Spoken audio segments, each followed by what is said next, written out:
Buenas tardes a todos los presentes. La Dirección General de Extensión Educativa y Servicio Social de la Universidad Autónoma de Ciudad Juárez presenta el primer simposium sobre profesionalidad del abogado y tenemos como exponentes al licenciado Clemente Bolio,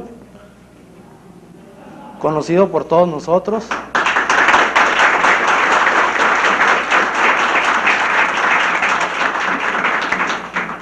Licenciado en Derecho desde el año de 1930, radicado en Ciudad Juárez desde 1939, historiador, poeta y distinguido profesionista de nuestra ciudad. Tenemos también al licenciado Luis Alfonso Mayorga,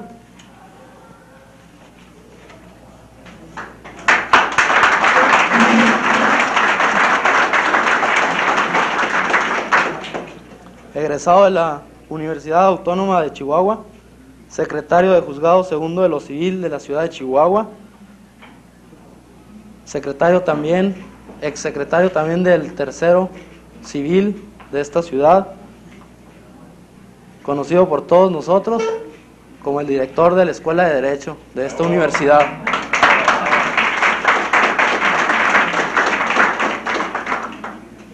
Tenemos al licenciado Rafael Adame,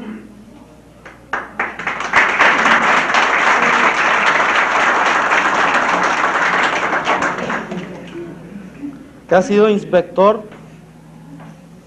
de los registros públicos de la propiedad en el estado de Chihuahua, jefe del registro público de la propiedad en esta ciudad y actual titular de las notarías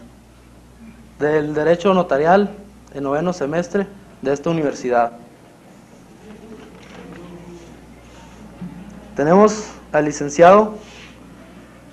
Guillermo Dowell Sánchez,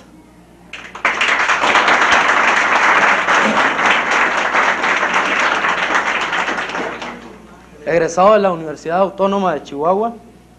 expresidente de la Junta de Conciliación y Arbitraje y catedrático de Derecho Procesal del Trabajo en esta universidad.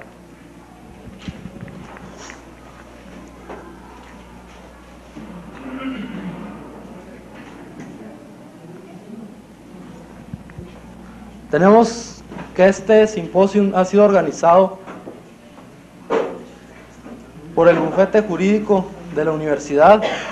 con la finalidad de que todos nosotros, con los conocimientos y la experiencia que tienen los señores expositores, nos muestren y nos enseñen acerca de los diferentes tópicos que se van a tratar, ya que este tema es fuera de clase, dado que no está dentro del programa de estudios, y es muy importante para todos nosotros, para que al salir y al recibirnos como profesionistas, desempeñemos un papel digno de esta universidad.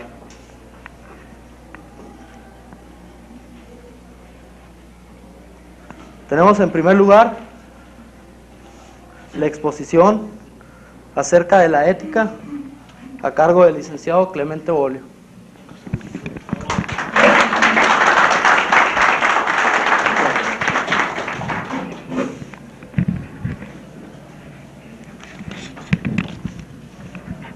Vamos a referirnos al abogado y su ejercicio profesional fuera de las formas clásicas existentes, a fin de que se presente una situación más práctica y sin mencionar detalles relativos al mal ejercicio profesional, sino que exclusivamente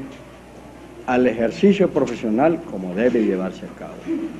Cada quien sabrá cómo juzga cada una de estas situaciones, ¿verdad? Y su criterio ya será el que mande el rumbo que tomará dentro de la profesión a ejercer. El abogado y su ejercicio profesional. Profesión en términos generales significa empleo facultad u oficio que cada quien tiene y ejerce públicamente. Conforme con el derecho internacional, es la diversificación de la actividad humana en los órdenes espiritual, material y económico, creándose la diferenciación entre profesión y oficio. En el mismo campo profesional existe una clasificación de diversos tipos, como las liberales, que tienen como característica el título oficial académico. El vocablo abogado tiene la manifestación primordial siguiente: perito en el derecho positivo, que se dedica a defender en juicio por escrito o de palabra los derechos e intereses de los litigantes, y también a dar dictámenes sobre las cuestiones o puntos legales que se le consultan. Dicho término es el participio pasado del verbo abogar, cuya connotación es defender. La palabra mencionada proviene del latín advocatus, que indica llamado, en virtud de que en la época clásica romana eran llamados por las personas que tenían problemas en los tribunales para que los auxiliaran con sus conocimientos del derecho, y también por ello les denominaron patronos, del latín patroni, de conformidad con las leyes de la Roma antigua. El término gramatical al que se hace referencia tiene innumerables acepciones, cuyas principales relacionadas con el tema son abogado de malas causas, abogado de pobres, abogado sin pleitos, abogado especialista o especializado, y otras más que no es necesario expresar. La historia nota que Grecia tuvo el primer abogado profesional que hubo en Europa, y fue Pericles, que Solón fue quien creó la reglamentación de su ejercicio, y en el Areópago cultivaron sus dotes los deseosos de ejercer esa novísima profesión. Surgieron después los jurisconsultos, que tenían mayor y mejor preparación, especializándose más profundamente en el derecho romano, base de los estudios de esa profesión, y que fue fundamento para la constitución de los países de la Europa posterior, y naturalmente de las naciones que se crearon con las colonias europeas en América. En la vieja España comenzaron a intervenir como patronos los abogados a partir de la época de Alfonso el Sabio, formador de la ley y la legislación hispana, que fue apoyo para el conocimiento, aplicación y enseñanza en América Latina. Estuvo en vigor el fuero de los jueces o fuero juzgo, que tenía disposiciones sencillas para que cada persona pudiese defender su causa ante el juez o tribunal en los que cursara. Dicho código contiene ciertas instrucciones de la actuación de los abogados, como puede verse en el resumen que precede a la Ley Tercera, título tercero del libro segundo, en el que existen numerosas leyes incluidas que se ocupan de la abogacía. Nuestra Constitución Federal, en sus artículos 4, 5 y 121, protege el ejercicio de las profesiones, y tanto la Federación como los Estados han dictado las reglamentaciones correspondientes que amparan la aplicación de las mismas, y sus códigos procesales favorecen dicha práctica profesional para bien de los abogados y de sus clientes. Como contrapartida, sus leyes penales encierran disposiciones que establecen la existencia de actos considerados antisociales ejecutados por dichos profesionistas.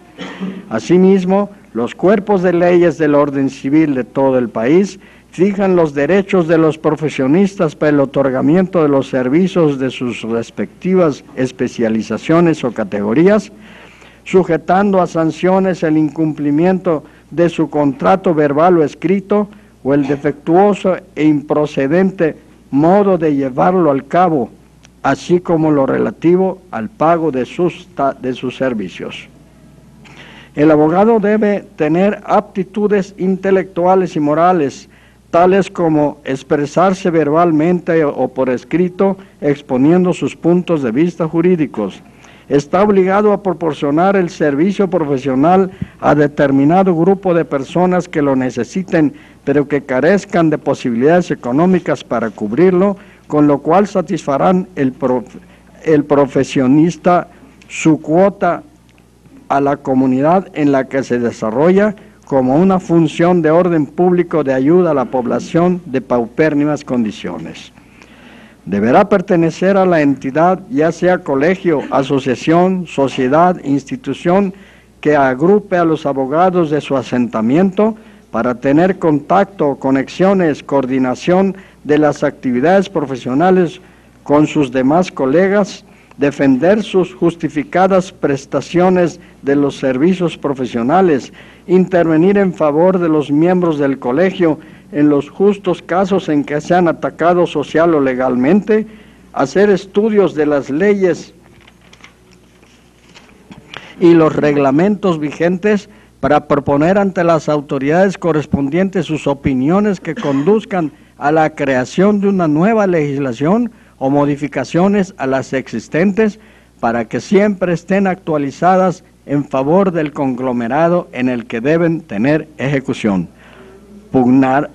porque su agrupación profesional edite una publicación periódicamente que tenga material relacionado con las disposiciones legales, con la sociedad en la que se desenvuelve y todo aquello que sea útil a la actuación profesional,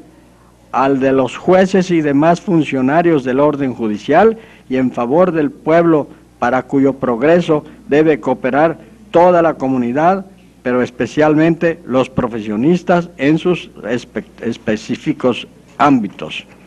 Además, los abogados, como todos los demás profesionistas, se encuentran sometidos al pago de impuestos por la práctica de su profesión citada. Para el ejercicio de su derecho de actuar, necesitan previamente registrar su título académico en algunos estados ante el Poder Judicial y en el que pretendan ejercer, y ante las oficinas profesionales, y en otros solamente ante esta última, que depende del gobierno, Poder Ejecutivo, la que le expedirá su constancia respectiva, pues de lo contrario no podrá practicarla.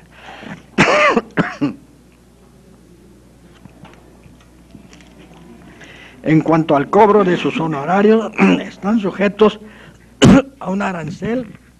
en el que se fijan los grupos de trabajo que en general realizan los profesionistas y determinados tipos de ejercicio especializado que requieren más delicadas atenciones o más tiempo de dedicación o amplísimos conocimientos y consultas, teniendo diversas tarifas. El abogado en la práctica profesional o como funcionario judicial no debe ser el enredapleitos, ni el profesional de las dos caras, ni provocar el prevaricato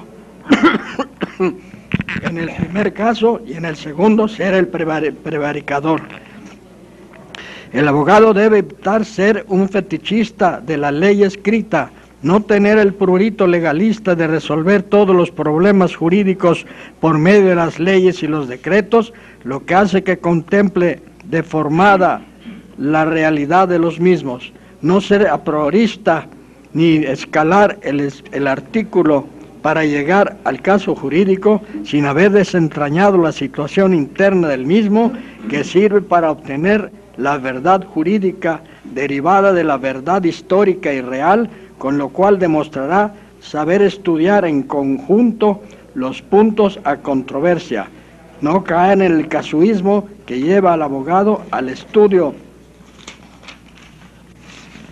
de los hechos aisladamente, sin tomar en consideración sus coordinaciones con otros y sin tratar de encontrar y combinar tanto los hechos como sus relaciones conjuntas. Por ello, el civilismo literal ha dejado de tener sostenedores y que se caiga en el abogadismo manido. Este tipo de actuación, al pretender aplicar sus métodos y sistemas al finalizar este año de 1979, cae en el error citado y además en pretender hacer que la juventud estudiosa de la jurisprudencia trastorne sus conceptos por medio de actuaciones y sistemas erróneos de otros siglos, con lo cual se reincidiría en el covachuelismo, cayendo en el abogadismo, también llamado legalismo. La justicia es la única que será su faro, cuya luz debe de iluminar su mente y conformar sus tareas jurídicas y sociales,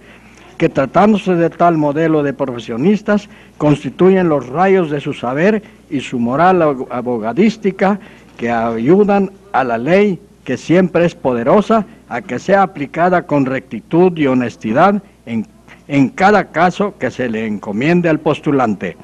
La ley es el medio que utiliza el derecho como expresión de esa virtud cardinal para dar a cada uno el lugar que le corresponde según sus actuaciones u omisiones en el desarrollo humano, para que todos los hominales podamos compartir todo lo mejor de este esférico cuerpo espacial en el que nos desenvolvemos. Muchas gracias.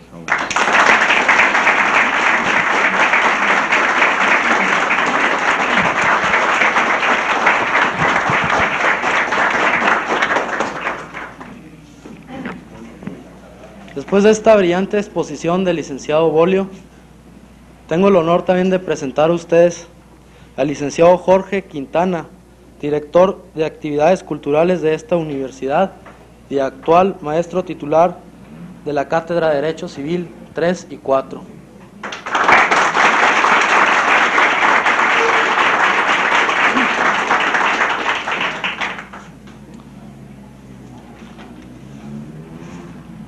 Ahora tenemos al licenciado Luis Alfonso Mayorga con su exposición de Relaciones Públicas y la Actividad Jurídica. Muchas gracias.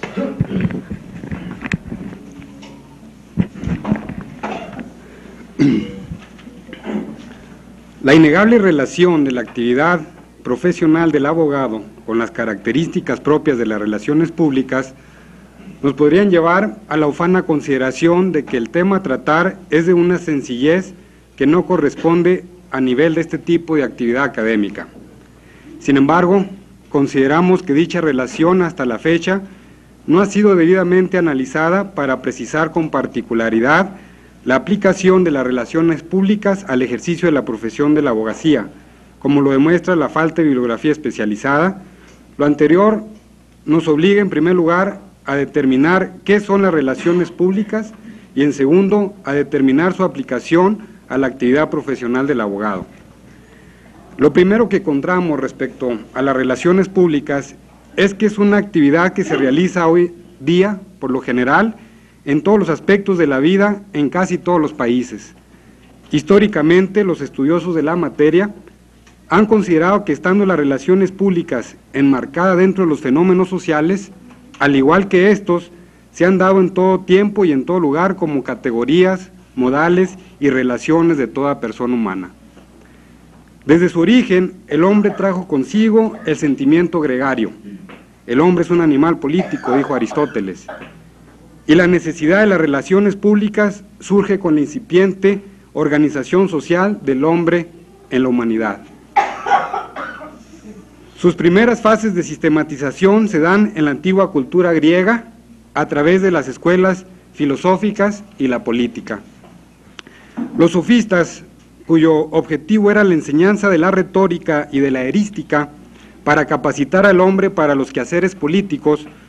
conocieron la importancia de la comunicación a través de la oratoria, usándola con el propósito de lograr adoptar la opinión pública para presentar simpáticos o antipáticos los ideales de los dirigentes. En Roma, la actividad de las relaciones públicas se manifestó también a través de la filosofía y de la política, por medio del dominio de la oratoria con técnicas precisas de persuasión. Mencionaremos a Cicerón y a Quintiliano, Sin embargo, a diferencia del pueblo griego, que sistematizó los conocimientos filosóficos, el genio romano se orientó hacia la formación de especializados en el derecho, que manejaran la opinión pública para mantener su hegemonía política. En la Edad Media, las características propias del desarrollo social impuestos por la Edad Media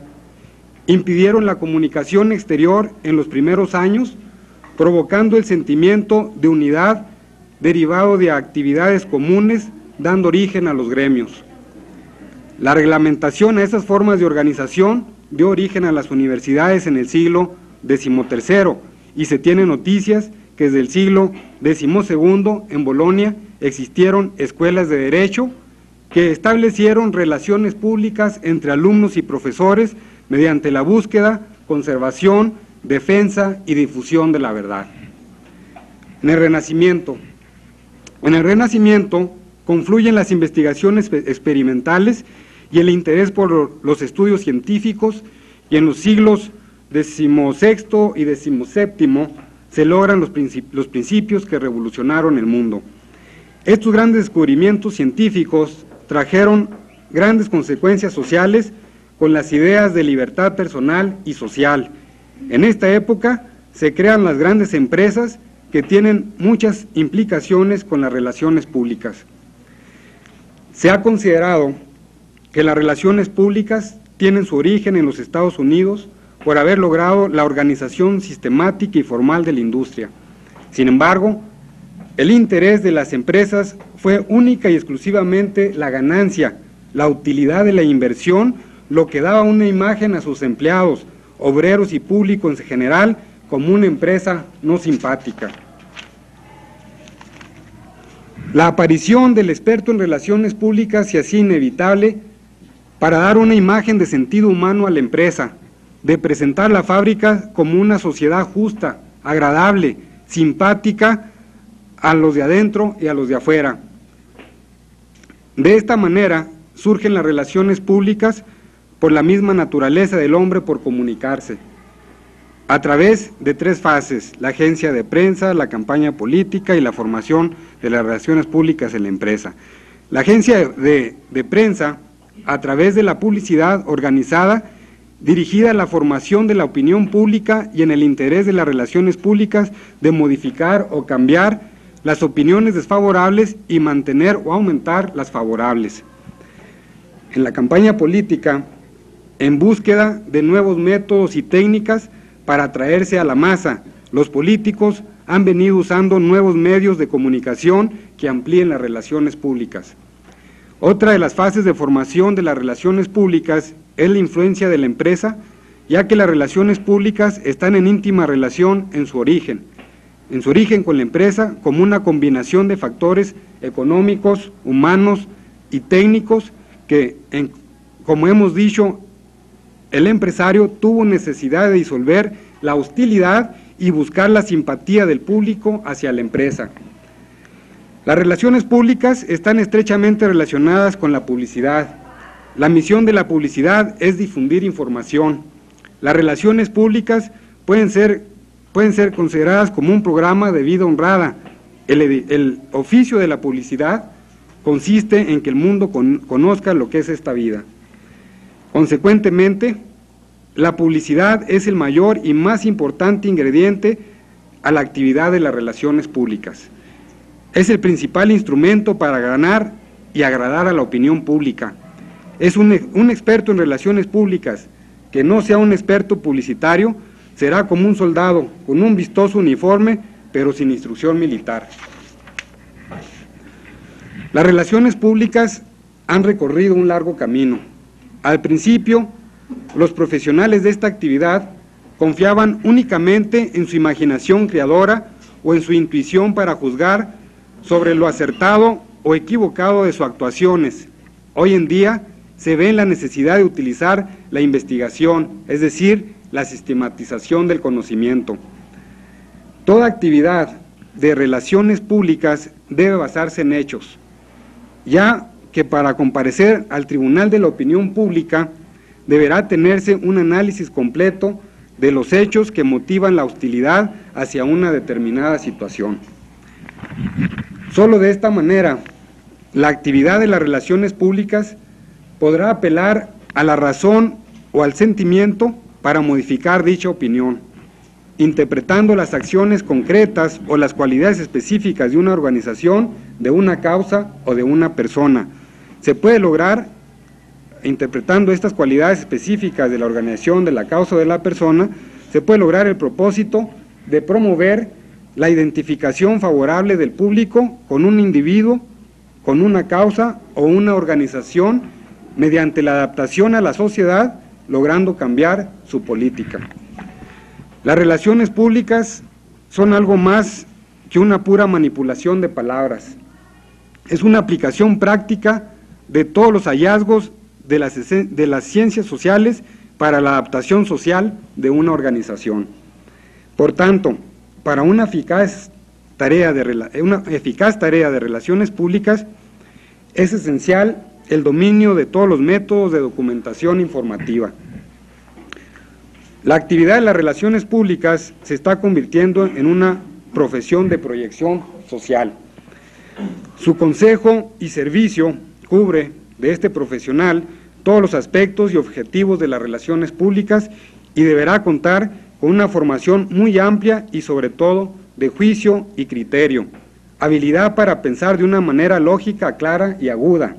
habilidad para expresarse claramente, tanto verbalmente como por escrito, capacidad para planear en gran escala, capacidad de ventas para conocer cómo se puede promover una idea, un producto o una cosa, objetividad constante, mentalidad muy abierta, humildad para ser capaz de reconocer que su juicio puede estar equivocado, interés por la gente, sus ideas y el por qué hace las cosas. Las anteriores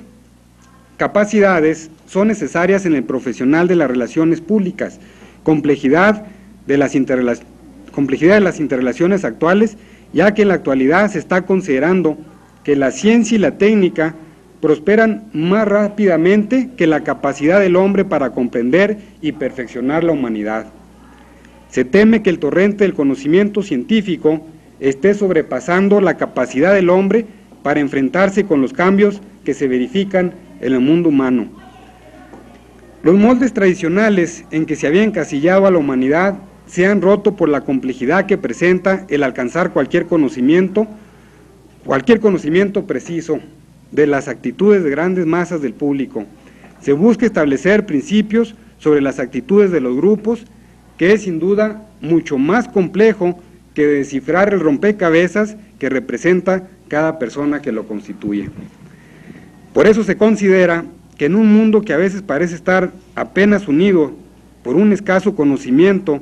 de los casi ignorados principios que rigen la actividad de los grupos, las oportunidades para quienes se especializan en campos del conocimiento y desarrollo de las actividades de los grupos son prácticamente ilimitadas. Hasta aquí hemos hecho un esbozo de lo que son las relaciones públicas, su crecimiento e importancia en la ciencia de la comunicación masiva y de los factores sociales y su influencia en el desarrollo actual. La intención de este trabajo es el de determinar la relación existente entre la actividad profesional del abogado y las relaciones públicas, por lo que enseguida trataremos de analizar la labor del jurista. La esencia de la actividad del profesional del derecho es la de enfocar y resolver problemas concretos de convivencia y de colaboración que plantea la vida real en las relaciones sociales. Frente a una situación concreta, deberá encontrar la regla de derecho vigente relativa al caso planteado, hacer la interpretación de lo que dice y, dado que la norma no es algo suelto o inconexo, deberá relacionarse con toda la institución jurídica, lo que se llama construcción de la institución, y aún deberá establecer la relación entre las instituciones de un régimen jurídico, ya que éste se entrecursa formando un todo organizado, por lo que debe proceder a la sistematización de ese conocimiento. Por último, el jurista deberá realizar una constante labor de reelaboración, del mismo derecho por las contradicciones y lagunas que las leyes, códigos y reglamentos contienen, a pesar de las previsiones que haya hecho el legislador. El legislador, quien no siempre ha podido tomar en cuenta todas las situaciones posibles o los constantes cambios que se verifican en la realidad social, y todavía más, que el jurista deberá tener en cuenta los efectos de la convivencia social para buscar a través de la norma, que busca a través de la norma para determinar la realidad social como son el bienestar general, el orden, la paz y la seguridad.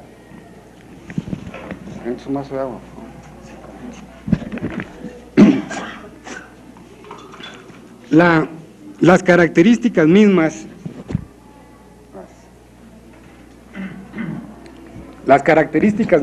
de la labor del jurista lo encierra en un perímetro donde no dispone de plena libertad, pues se halla restringida por los límites establecidos por las normas positivas. Ante tal restricción, deberá además cumplir su obligación de orientar la legislación futura, señalando fallas de las reglas en vigor, pues el jurista es quien posee el más amplio y profundo conocimiento de los defectos del derecho positivo y puede orientar con mayor y más certera capacidad que cualquier otra gente sobre las reformas que convenga introducir. En esta breve relación hemos descrito el perfil del abogado jurista o del jurista abogado que, independientemente de su actividad como abogado o juez, la tradición conservadora de la profesión lo ha rezagado en la complejidad de las actividades a que aludimos antes, sin que tenga posibilidad de llevar el mismo paso que el desenvolvimiento social. Ante tal situación, creemos que el abogado debe aprovechar las características de las relaciones públicas y desarrollar su profesión como una empresa que debe necesariamente repercutir en la opinión pública. En la actualidad, de todos nosotros es conocido que la abogacía se encuentra afectada por una falsa consideración, quizás motivada por incomprensión y muchas de las veces por falta de ética profesional de quienes la desempeñan. Es necesario que los abogados olvidemos el ropaje místico que nos ha impuesto la tradición conservadora y utilicemos todos los recursos y nuevas técnicas del conocimiento actual para dar una nueva proyección social a la profesión. Afortunadamente, el mismo abogado puede ser su mejor agente de relaciones públicas. Su capacidad profesional lo identifica en mucho al profesional de relaciones públicas, como puede verse de las siguientes cualidades que debe tener: personalidad comunicativa, capacidad mental, habilidad oral y para escribir, poder de persuasión, fuerza creadora e imaginación, capacidad para comprender la personalidad del prójimo o empatía, flexibilidad y agilidad de pensamiento, apariencia, porte y cortesía, espíritu social y madurez emotiva. Así creemos que dentro de la brevedad del tiempo hemos logrado esbozar la innegable relación de la actividad profesional del abogado con las relaciones públicas y que tanto una como otra como actividades sociales deben tener una estrecha correlación con la finalidad de lograr la prosperidad de la capacidad del hombre para comprender y perfeccionar a la humanidad. Muchas gracias.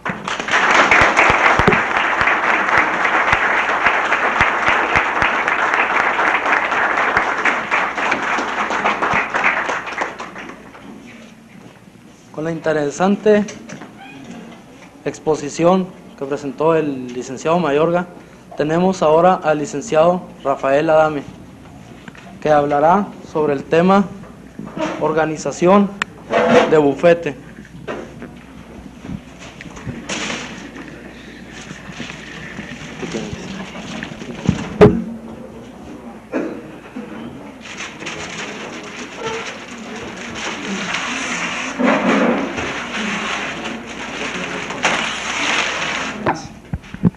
Considerando además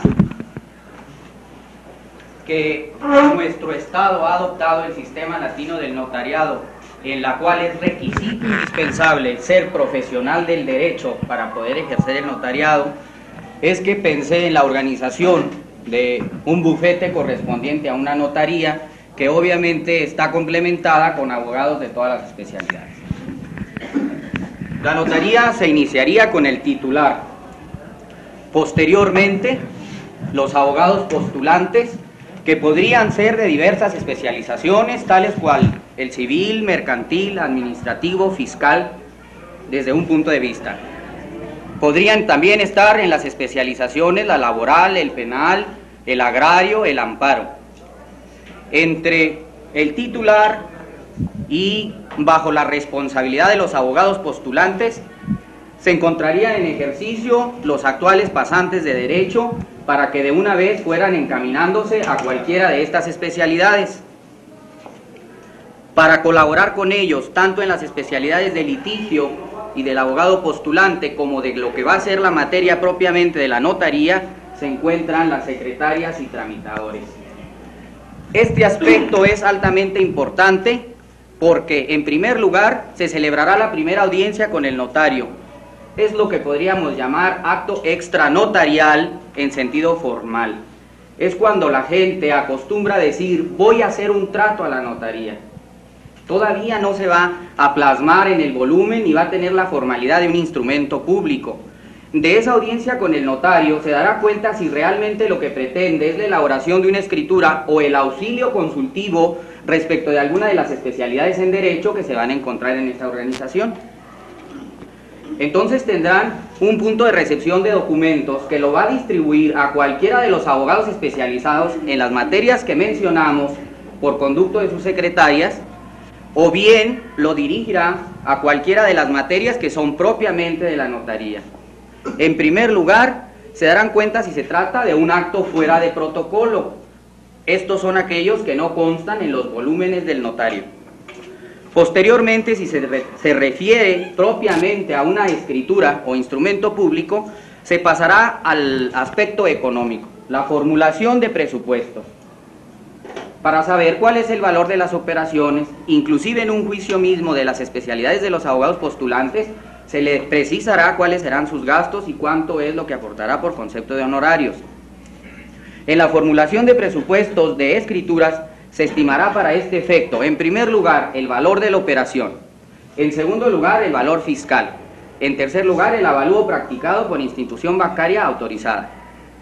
Una vez que se ha formulado el presupuesto, se pasa a la primera etapa de la formulación de escritura, que es la elaboración técnica y material y verbal de la misma. Esta etapa se inicia con el dictado del notario hacia su secretaria. Posteriormente, esta hace el mecanografiado, y el cotejo, con frecuencia en la mayoría de las notarías, del contenido de los instrumentos se hace por conducto de un abogado. Posteriormente viene el asentamiento en el volumen. Del asentamiento al volumen viene la lectura del instrumento público a las partes interesadas en realizar aquel acto, y en este momento se realiza el primer acto formalmente notarial, que es la autorización preventiva. Es cuando las partes aceptan aquel acto, lo firman, lo ratifican, lo autoriza el notario preventivamente, y en este momento nace al mundo jurídico el acto que se celebra ante el notario. Posteriormente se pasa a la segunda etapa, que es la fase administrativa interna. Esta dijimos que se inició con la autorización preventiva. Posteriormente tendrán una sección que se dedicará al control de permisos, autorizaciones, certificaciones, o cualquier tipo de certificado que se requiera según la naturaleza de la escritura que se va a tirar. También tendrán un departamento de control en el cual se haga la formulación de notas de pagos de impuestos, tanto federales como estatales. Una vez que están cumplidos los requisitos de tipo fiscal, se pasa a la autorización definitiva, que pone al notario en condiciones de autorizar este instrumento para que nazca a la circulación del mundo jurídico. Un último departamento en el cual se encuentra el control de escrituras en cuanto a pago de prediales, ¿verdad? Y trámite de pagos de derechos de registro de tipo práctico, que es donde vienen a intervenir los tramitadores en forma directa y para lo cual son indispensables. Entre la autorización definitiva y la expedición de los testimonios, que se conjugan en estas dos etapas, porque dijimos que esta es la elaboración técnica material con la fase administrativa interna, estos se conjugan porque tendrá que integrarse el testimonio materialmente por las personas que están destinadas a ella, ya sea secretarias o tramitadores, que tendrán que preocuparse por el copiado de los documentos que se encuentran agregados al apéndice que viene a resultar el archivo. También tendrán que estar pendientes del pago del impuesto del timbre y culmina con la autorización y expedición del testimonio. Por eso es que estas dos fases se conjugan en una sola. Para venir a la tercera fase, que es la administrativa externa, que es propiamente de trámite. Estar pendiente de que el servicio de agua, que el impuesto del pavimento y que los derechos de registro estén plenamente cubiertos para satisfacción y pueda así hacerse la entrega del instrumento. Este organismo se puede adaptar a cualquier tipo de dependencia, de bufete jurídico, porque entonces los controles de pagos o de impuestos se hará control de juicios que se encuentran en trámite, control de términos, en fin, se adaptará a las necesidades. Me fui a ello porque me parece que es el más complejo, pero después de este cualquiera se puede adaptar. Muchas gracias.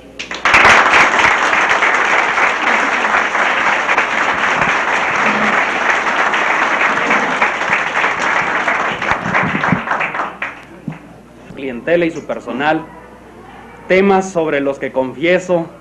a fin de no pecar de ignorante presumiendo de agudo, haber leído escasamente sin saber que se haya escrito mucho o poco sobre ellos. Confío para su desarrollo en la benevolencia de mi auditorio y en el optimismo propio de mi audacia al aceptar la tan gentil invitación que se me hizo para participar como exponente en este simposio. Con tal preámbulo, justo es señalar que no pretendo sentar conclusión alguna, sino sobre todo plantear temas de reflexión sobre los que tal vez todos los que ejercemos de una u otra manera la abogacía o aspiramos a hacerlo, en más de una ocasión hemos meditado, sea como materia de especulaciones puramente teóricas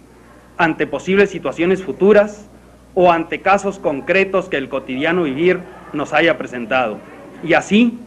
podemos iniciar nuestras reflexiones rondando sobre la imagen que del abogado pueden tener el común de las gentes, hayan o no requerido asesoría jurídica. Sin duda, hay quienes tengan la visión del abogado como un cabalista practicante una especie de nigromancia que cultiva valiéndose de conjuros atiborrados de latines y de citas de extraños textos contenidos en voluminosos y vetustos códigos, cuyo entendimiento resulta vedado al común de los mortales, o quienes, por el contrario, sobre todo aquellos jóvenes que aspiran a ingresar a las escuelas de derecho, que con el candor propio de su juventud imaginan al abogado como el ángel de la justicia. O situándonos en otro extremo, hay personas de ánimo torcido que consideran al abogado como el excelente copartícipe para toda clase de fechorías y entuertos. Y por qué no, quienes lo vean como el embrollador de toda causa, por diáfana y sencilla que sea, sumergiéndola en mil complicaciones, como en aquella retahíla de Chicanó,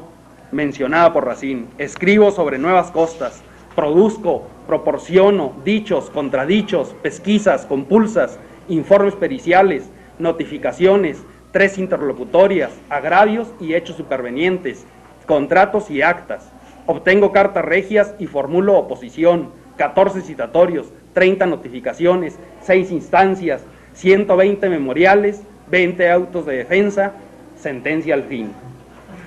El profesor Jorge Whitker nos señala que al abogado se le visualiza efectuando las siguientes funciones. Abogar propiamente tal, es decir, defender un determinado punto de vista ante los que toman decisiones, sean estos tribunales o agencias administrativas. Negociar, mediar, arbitrar, esto es, se supone que al abogado se le otorga el poder de resolver disputas mediante contactos directos con la contraparte. Aconsejar a su cliente o institución no solo en cuanto a la legalidad o ilegalidad de la acción, sino en cuanto a las alternativas viables en la solución de un asunto. Tener los nexos y contactos adecuados, lo que implica un conjunto de interrelaciones con los que toman decisiones públicas. Molierac, en su iniciación a la abogacía, nos proporciona un arquetipo del abogado diciendo: acostumbrado a las rigurosas disciplinas del espíritu, el abogado lleva el verbo ante la justicia, es el amo de la dialéctica judicial, es quien da cuerpo y vida a la demanda del litigante, Su misión consiste en colaborar en la obra del juez, es en verdad partícipe de la justicia y, como lo dijo La Rocheflavin, está adiestrado en seguir el camino de la misma. Pasemos ahora a reflexionar sobre la posición del abogado frente a su cliente y las normas que deben regular sus relaciones. Pienso que el primer juez del cliente ha de ser el abogado, esto es, ha de realizar un juicio psicológico a fin de conocer su verdadera situación en el caso planteado, lo que se logra mediante el diálogo y el interrogatorio conducente a fin de conocer al máximo los antecedentes del caso y estar en posibilidad de formular un planteamiento jurídico correcto, sin que esto implique que se pongan en duda las informaciones del cliente, ya que la necesidad de nuestro juicio se basa en el simple hecho de que nuestro cliente normalmente no será jurisperito, pues ya lo señalaba Cicerón diciendo: en cuanto a mí, procuro que mi propio cliente me instruya acerca de su asunto, charlamos a solas para que pueda explicarse con plena libertad, defiendo la causa de la parte adversa a fin de obligarle a que defienda la suya y a poner de manifiesto cuantas reflexiones le sugiera su caso. Una vez que se ha ido, desempeño yo solo 3 papeles distintos y con la más completa imparcialidad ocupo sucesivamente el lugar de mi defenso, del adversario y del juez, agregando, por tener cabida, el juicio un tanto escéptico y por exageradamente general, parcialmente falso, que Quintiliano nos legó hablando sobre los clientes del abogado. Mienten con la mayor frecuencia y como si tuviesen que pelear su causa, en vez de darla a conocer, parece que hablan a su juez, no a su abogado. Por lo tanto, no hay que tener prisa en creerles, sino cercarles en todos sentidos, desconcertarles y obligarles a descubrir la verdad. Los médicos tienen que curar males aparentes y descubrir males ocultos que con frecuencia disimulan los mismos pacientes. Del mismo modo, el abogado debe ver más de lo que se le muestra. Claro, sin olvidar, dicho sea de paso, en palabras del más juicioso de los escuderos, aquello de que porque a la sombra de la manquedad fingida y de la llaga falsa andan los brazos ladrones y la salud borracha. Si lo anterior se impone como un mero inicio de la relación del abogado con su cliente para, como dijimos, correcto análisis y planteamiento de la situación legal existente, sin perder de vista la valoración ético-jurídica del caso, aspectos que se refieren exclusivamente a un sano ejercicio profesional de la abogacía, desde el punto de vista de la conducta de quien solicite el auxilio del abogado y que corresponden a la lógica y a la axiología en general. Recordemos ahora que cliente, entre los antiguos romanos, era la persona que se ponía bajo la protección o amparo de un ciudadano poderoso y que llegó a formarse la institución jurídica de la clientela, que imponía deberes y otorgaba derechos entre ambas partes. Protector y protegido, pues el primero debía al segundo socorro y asistencia, tomaba su defensa en justicia y debía otorgarle ciertas concesiones, y el segundo correspondía con ciertos servicios de índole económica y personal, y como lo señala Petit en su Tratado Elemental de Derecho Romano, estas obligaciones recíprocas estaban enérgicamente sancionadas. El patrón o el cliente que las violaba era declarado sácer y podía ser muerto impunemente. Entre nosotros, siguiendo Escriche, se llama cliente el litigante con respecto al abogado a quien ha entregado su causa para que le defienda. Ahora,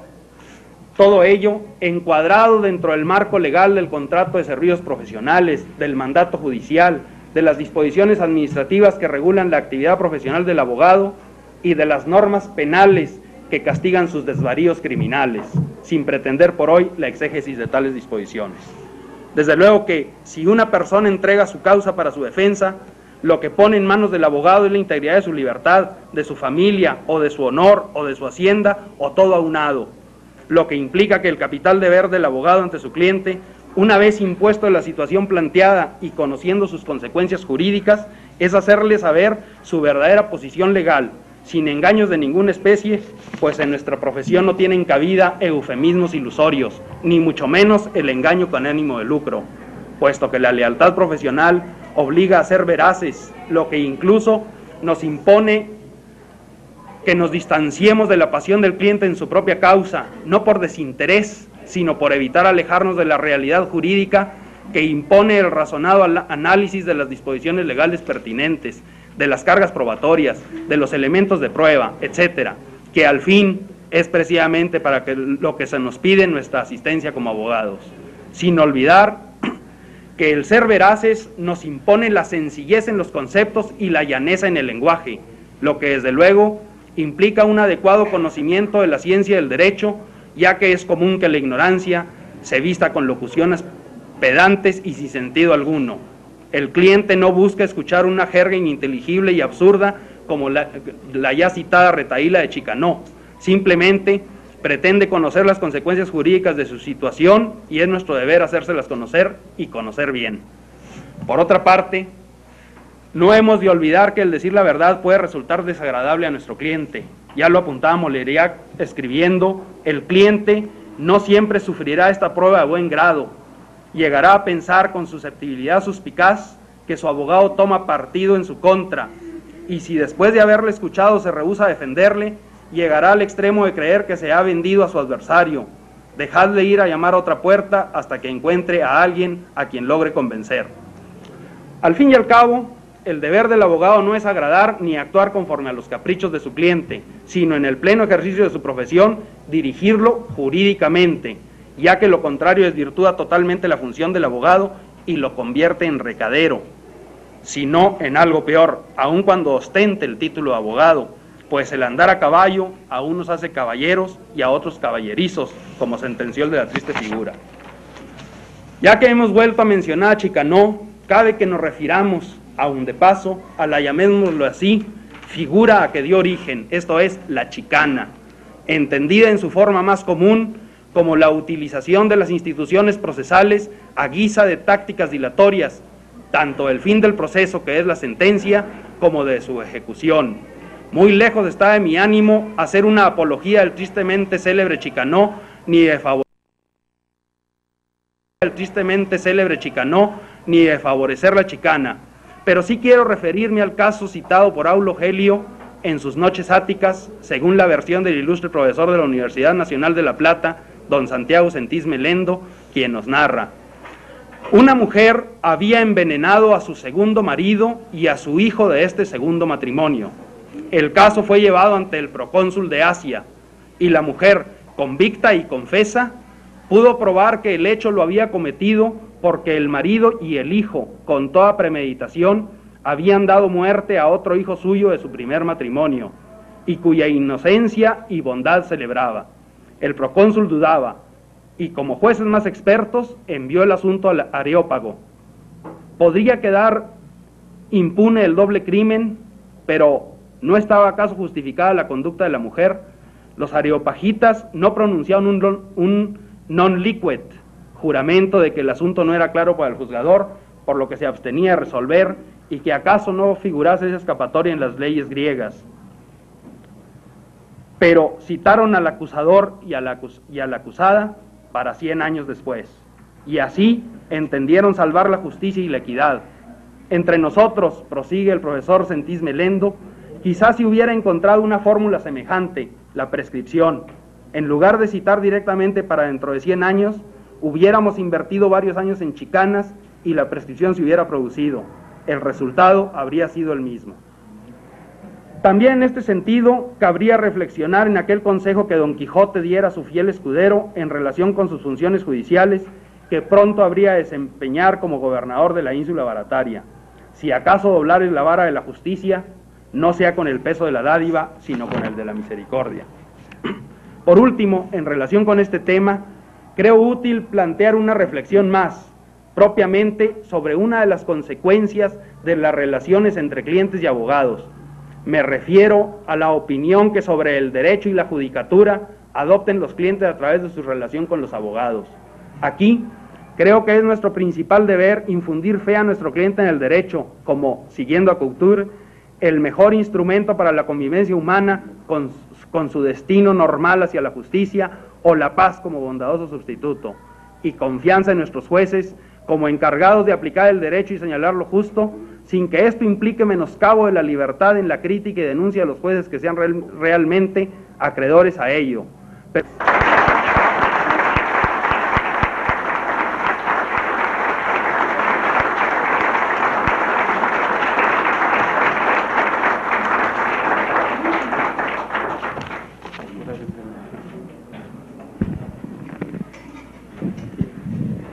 Tenemos como siguiente punto la presentación del licenciado Jorge Quintana como glosador en este primer simposio sobre profesionalidad del abogado.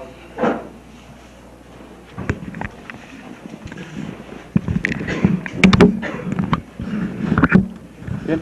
una vez que se han establecido ya diversos conceptos sobre, digamos, el perfil profesional, el perfil del ejercicio de la profesión del abogado,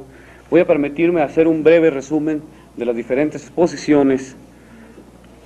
explayadas en este día. En primer lugar, el primer tema que nos ocupó en esta charla fue el tema denominado ética profesional y expuesto por el licenciado Clemente Bollio. Como primer punto, dentro de su exposición, citó una definición etimológica de lo que es abogado, de la palabra abogado, que significa abogar o defender. Después nos dio una serie de antecedentes históricos de la misma profesión, dentro de los cuales citó atinadamente el Areópago como principal escuela o principal asociación de especialistas de la materia, es decir, del derecho. Y ahí pasó el licenciado Bollio a hacer un análisis de los diferentes cuerpos normativos que reglamentaban o regulaban el ejercicio de la profesión, tales como aquel cuerpo normativo que llevó a cabo Solón y como la reglamentación de la profesión que hacía el fuero juzgo. Es decir, sigue en su exposición una secuencia histórica para darnos una situación o situarnos dentro del desarrollo histórico de la abogacía. Una vez expuestos estos antecedentes, estableció la necesidad de que exista un contacto profesional entre el abogado y sus condiscípulos, por no decir sus colegas. Es decir, estableciendo para el efecto asociaciones, sociedades o colegios de abogados, cuyo papel central será el relacionar, el informar a los miembros de dichas asociaciones. Y estableció por último lo que vendría a ser el punto determinante del abogado en su función profesional, es decir, el ejercicio no tan solo como litigante, sino también ser un profesional del derecho, que implica ser un doctrinario del derecho, creando así también en el abogado la conciencia de prestar un servicio social a la comunidad. En el tema 2, expuesto por el licenciado Alfonso Mayorga, director de la Escuela de Derecho, se nos habló sobre lo que es las relaciones públicas y nos dio así breves antecedentes sobre lo que son las relaciones públicas y lo que fueron en la historia, estableciendo como principal medio para llevar a cabo dichas relaciones lo que vendría a ser la publicidad y en sí los medios masivos de comunicación. Se atribuye, mencionó el origen de las relaciones públicas a los Estados Unidos, pues es aquí donde la empresa tiene sus principales gérmenes y donde la empresa tiene una organización sistemática que requiere, lógico, de una imagen pública. Guillermo Dowell nos habla sobre las relaciones del abogado con su cliente y su personal, y sitúa sobre todo en estas relaciones lo que vendría a ser un personaje que ha venido a formar el ideal de justicia y libertad para el género humano, es decir, Don Quijote y Sancho Panza. Así pues, el licenciado Guillermo Dowell expone cuáles son las necesidades